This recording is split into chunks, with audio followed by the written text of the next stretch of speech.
Ako si Nico, 21 years old, at isa akong suki sa palengke ng bayan namin. Araw-araw halos pumupunta ako para bumili ng gulay, prutas, at minsan kung ano-ano lang na trip kong dalahin pa uwi. Pero hindi dahil sa gulay o prutas kaya lagi akong nandito, kundi dahil sa isang tindero. Siya si Lem, ang gwapong tindero ng gulayan. Mestizo, chinito, at may matamis ng ngiti na parang laging may kasamang pre-taste ng sayote. At eto ang nakakatawa. Unang beses ko siyang nakausap, dahil sa talong. Kuya, magkano ang talong mo? Tanong ko nang parang walang malay. Bigla siyang napatingin sa akin tapos ngumiti. Depende kung gaano kalaki ang bibilihin mo. Sagot niya sabay kindat.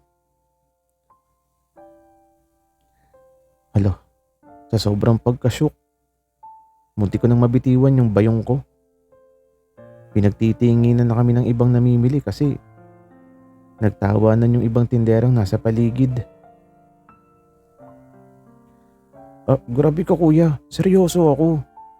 Sabi ko na medyo namumula. Pero imbis na tumigil, lalo siyang nag-smirk. Ikaw ba? Seryoso rin ba yung pagtatanong? O trip mo lang talagang malaman kung magkano yung talong ko? Boom, kinabog yung puso ko. Pakiramdam ko ako ang gulay na inilalako. Nagbayad ako kaagad ng 3 pirasong talong para matapos na ang eksena. Pero bago ako umalis, narinig ko pa siyang bumulong. Bumalik ka ulit ha, suki. Next time, may discount ka na sa talong ko. At ayun na nga. Simula nung araw na yun, naging dahilan na ng araw-araw kong pamamalengke si Lem. Hindi na lang gulay ang binibili ko, kundi kilig at ngiti na rin. Hindi ko alam kung bakit pero parang naging parte na ng routine ko yung pagpunta sa palengke araw-araw. Kahit hindi naman kailangan ng gulay sa bahay, lagi akong may dahilan. Kesyo wala nang sibuyas, kesyo gusto ko ng sariwang kamatis. Kahit obvious namang hindi. At syempre, lagi kong dinadaanan ang pwesto ni Lem. Uy, suki. Andito ka na naman. Pati niya habang nakapamewang. Ano? Talong ulit? Wika pa niya. Napakagatlabi ako. Parang habi na niya talaga nakulitin ako tungkol sa talong. Hindi pipino naman tsaka kamatis. Yung talong, sa susunod na lang. Wika ako. Pero imbes na seryosohin, ngumisi siya. Pipino at kamatis. Aba, pang ensaladang kilig yan bagay na bagay sa'yo. Wika niya. Napatawa na lang ako kahit gusto ko nang magtago sa bayong. Ang daming tindera sa paligid na nagbubulungan at ngumingiti rin. Para bang sila na yung number 1 fans ng love team namin ni Lem. Habang tinitimbang niya yung mga gulay, bigla siyang kumanta. Bilog na hugis ng itlog, kamatis mo'y preskong-presko. Wika niya. Grabe, harap-harapan. Nangharana sa palengke gamit ang gulay. Pinagtitinginan tuloy kami ng mga tao. Yung iba, pumapalakpak pa. Lem, tumigil ka nga, nakakahiya. Sabi ko, habang nakatakip yung mukha ko. Pero lalo siyang ngumisi. Bakit? Ang cute mo kaya kapag nahihiya? Wika niya. At bago niya ibigay ang bayong ko, Lumapit siya ng bahagya at bumulong. Presyong suki para sa'yo. May interes akong hinihintay. Wika niya. Nanlaki tuloy yung mga mata ko. Ha? Anong interes? Wika ako. Tapos sumagot si Lem. Interesado ka rin ba sa akin? Wika niya. Boom. Parang binuhusan ako ng malamig na tubig. Hindi ko alam kung ano yung isasagot ko kaya tumakbo na lang ako papalabas ng palengke. Na para bang may utang akong hindi nabayaran. Pero habang naglalakad ako pa uwi, hindi ko napigilan ng ngumiti. Kasi sa totoo lang, baka nga may interest din ako sa kanya. Kinabukasan sinabi ko sa sarili ko, Nico, huwag ka munang pumunta sa palengke. Nakakahiya pa yung tanong ni Lem kahapon. Pero guess what? Ito ko ngayon nasa palengke at diretsong dumaan sa pwesto niya. Nakita agad ako ni Lem. Abo, parang may radar agad. Sabi ko na hindi ka makakatiis. Namiss mo ako, di ba? Wika niya. Napairap ako. Tapos sabi ko, hindi namiss ko yung talong mo. Pagkasabi ko nun, gusto ko nang lamunin ng lupa. Ang dami kasing nakarinig. Biglang nagtawanan yung mga tindera sa paligid. Yung isa pa nga sumigaw. Namamagitan na. Namula ko ng sobra. Pero si Lem, tumawa lang ng malakas. At nag-abot ng talong sa akin. Akin na, pre-taste. Para hindi ka na mamiss. Hindi ko na alam kung saan ako titingin. Pero bago pa ako makaalis, humingi siya ng tulong sa akin. Nico, samahan mo ako maghatid ng gulay kay Aling Shoning. Malapit lang. Sakay ka na sa kariton. At dahil mahina ako sa pangaakit niya, umayag ako. Ayun, eto kami. Magkatabi sa maliit na kariton ng gulay. Siksikan, ramdam ko ang init ng braso niya na sumasayad sa akin. Yung amoy niya, halong sabon at bagong pitas na kangkong. Tahimik muna kami hanggang sa siya na yung bumasag ng katahimikan.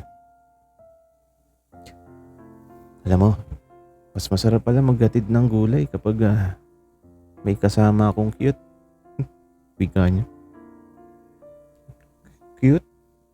Hindi ako cute. Hindi ka nga cute.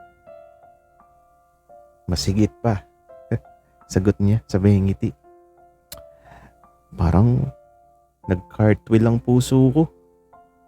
At habang tinutulak niya ang kariton, bigla siyang kumanta ulit. Sa dami-dami ng gulay, ikaw ang espesyal. Ikaw ang pipiliin kahit walang bawas presyo. Napatakip na lang ako ng mukha ko. Pero ang totoo, gusto ko nang sumabay. Masyado na akong sanay nakasama si Lem sa palengke. Kahit nakakatawa siya, kahit palagi niya ako inaasar, hindi ko may kakaila na inaabangan ko na talaga ang mga banat niya. Isang araw sobrang siksikan sa palengke. Sabado kasi, pinakamaraming tao. Ang ingay ng tawaran. Ang lagaslas ng plastik at ang sigawan ng mga tinderong parang nag-jingle contest. Habang sinusubukan kong dumaan, biglang tinawag ako ni Lem. Nico, dito ka. Sabay abot ng talong. Di ko alam kung sinadya niyo ang aksidente pero nahulog yung talong sa sahig. Siyempre instinct ko, yumuko agad para damputin. At sakto, sabay din pala siyang yumuko. Nagbanggaan yung mga noo namin. Aray! Sigaw ko. Dahil sa gulat at siksikan ng tao. Natulak ako at ang ending, Hulog ako sa ibabaw niya. Literal na nasa sahig kami ng palengke. Si Lem nakahiga at ako naman nasa ibabaw niya. Halos nose to nose ang distansya. Nag-freeze ang paligid. Yung mga tao sa paligid napasigaw. Uh! May nakakaigihan na sa gulayan. Suki price na yan. Ganyan yung mga sigawan. Namula ako ng todo. Gusto ko nang mag-teleport paalis. Pero si Lem, imbis na mahiyang, umisi pa. Grabe ka, Nico. Kung gusto mo namang mahulog sa akin, pwede mo namang sabihin. Wika nyo. Lalong uminit yung tenga ko. Sabi ko, hindi ko sinasadya. Pero imbes na tumayo agad, hinawakan niya muna yung braso ko at bumulong. Kung lahat ng nahulog ganito, sana araw-araw kang mahulog sa akin. Hindi nagulay ang tumataas pati dugo ko. Agad akong tumayo at nagtatakbo palabas. Hawak-hawak ang bayong ko. Pero kahit tumatakbo ako, nakangiti pa rin ako. At ang puso ko, alam ko, unti-unti na nga akong nahuhulog. Pagkatapos ng eksenang hulog sa palengke, halos 2 araw kong hindi nagpakita kay Lem. Hindi dahil galit ako, kundi dahil hiyang-hiya pa rin ako. Ano ba yun, Nico? Ang OA mo? Nahulog ka lang parang teleserye na sa utak mo. Pero nang 3 araw, hindi ko na kaya. Bumalik ulit ako sa palengke. Paglapit ko sa pwesto ni Lem, nakangisi agad siya. Sabi niya, akala ko, hindi ka na babalik. Suki, miss na kita eh. Hindi ko alam kung anong mas nakakakilig. Yung sinabi niya o yung nakahandang bayong na nasa harap niya. Para sa'yo, sabi niya. Binuksan ko at halos malaglag yung panga ko. Nasa loob may mga gulay na inayos na para magmukhang bouquet. Talong, kamatis, pipino, sitaw. At sa gitna may isang maliit na sunflower.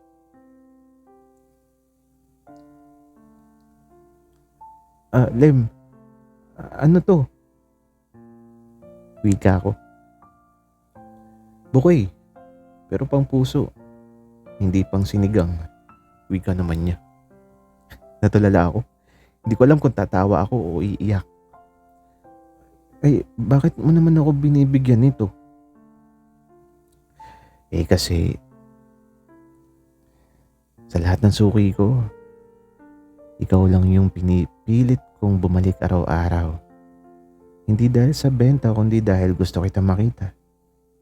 Ang saya ko kapag andito ka. Wika niya. Napatulala ako. First time ko siyang narinig na seryoso. Wala siyang pang-asar, walang hirit tungkol sa talong. At syempre sa sobrang kaba ko, ang nasabi ko lang magkano naman to? Wika ako. Tumawa siya ng malakas. Wala to, libre, pero may bayad.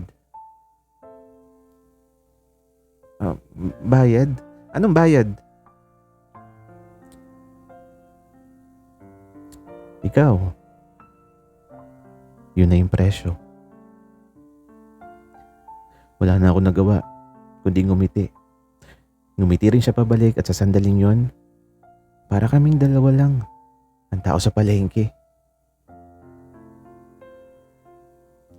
Linggo ng umaga, pinakamatao ang palengke. Ang daming bumibili, ang daming sigawan ng bili na kayo dito, murang-mura. Pero sa gitna ng lahat ng ingay, parang si Lem lang ang naririnig ko. Pagdating ko sa pwesto niya, bigla siyang ngumiti na parang may tinatago. Oy, Suki. Ngayon lang ulit kita nakita ng fresh. Ready ka na ba? Wika niya. Ready para saan? Wika ko naman. Bigla siyang tumayo, sa ibabaw ng bangkito at sumigaw sa harap ng lahat. Sabi niya, "Mga suki, may announcement ako." Nagulat ang lahat. Yung ibang tindera natigil sa pagtawad. Lumunod silang lahat kay Lem. Ako naman, kinabahan ng sobra. Tapos sabi niya, "Eto na." Hawak-hawak ang isang malaking talong na parang mikropono. Alam niyo ba kung bakit laging nandito si Nico araw-araw? Wika niya. Sabay tutok ng talong sa akin. Parang ako na yung guest sa palengke. Showtime. At ito, namutla ako. Tapos sabi ko, para bumili ng gulay. Ngumisi siya. Sabi niya, "Mali. Dahil gusto niya ako makita at ako rin." Tapos tumingin siya ng diretso sa mga mata ko.